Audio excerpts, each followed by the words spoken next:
আসসালামু আলাইকুম রাহমাতুল্লাহ। আল্লাহ তাআলা কি নিষ্ঠুর? যদি আল্লাহ তাআলা দয়ালুই হন তাহলে জাহান্নাম কেন সৃষ্টি করলেন? আল্লাহ তাআলা বলেন, ওমা খালাকনাস সামাআ ওয়াল আরদা ওয়ামা বাইনাহুমা লাঈবিন। অর্থাৎ আকাশ, পৃথিবী এত দুভয়ের মধ্যে যা কিছু আছে আমি এগুলোকে ক্রিয়ার ছলে সৃষ্টি করিনি, অর্থাৎ অনার্থক সৃষ্টি করিনি। সুতরাং আল্লাহ তাআলা জাহান্নামকেও অনার্থক সৃষ্টি করেননি।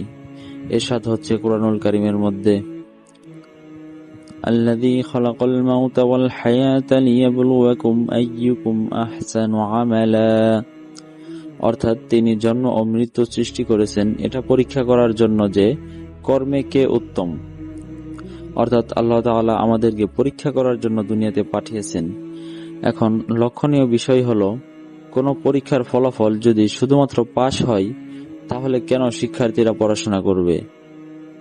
কেউ পড়াশোনা করে পাস করবে আর কেউ পড়াশোনা ছাড়াই পাস করবে। তাহলে আপনি কিভাবে ভালো এবং মন্দর মধ্যে পার্থক্য করবেন?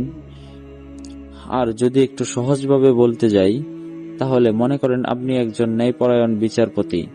এখন আপনার সামনে একজন খুনি ও উপযুক্ত প্রমাণ, আর সাথে আছে প্রত্যক্ষদর্শী সাক্ষী। তো এখন আপনার রায় কি হওয়া উচিত?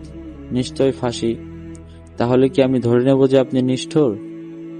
যদি আপনি তাকে ক্ষমা করে দেন তাহলে এটা কি আপনার জন্য ন্যায় বিচার হবে? অন্যত্র ইরশাদ হচ্ছে, আয়াহসাবুল ইনসানু আইয়ুতরাকা সুদা। অর্থাৎ মানুষ কি মনে করেছে যে তাদেরকে এমনি এমনি ছেড়ে দেওয়া হবে?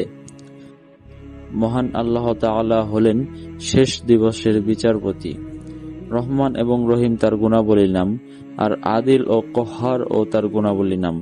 সুতরাং আল্লাহ তাআলা যেমন দয়ালু ও মেহেরবান, তেমনি কঠোর ও ন্যায়পরায়ণ।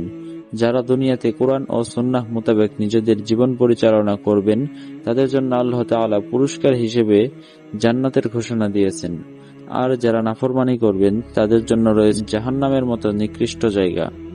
আল্লাহ তাআলা জান্নাত ও জাহান্নামকে সৃষ্টি করেছেন আমাদের প্রত্যেকের আমল অনুযায়ী ফলাফল দেওয়ার জন্য।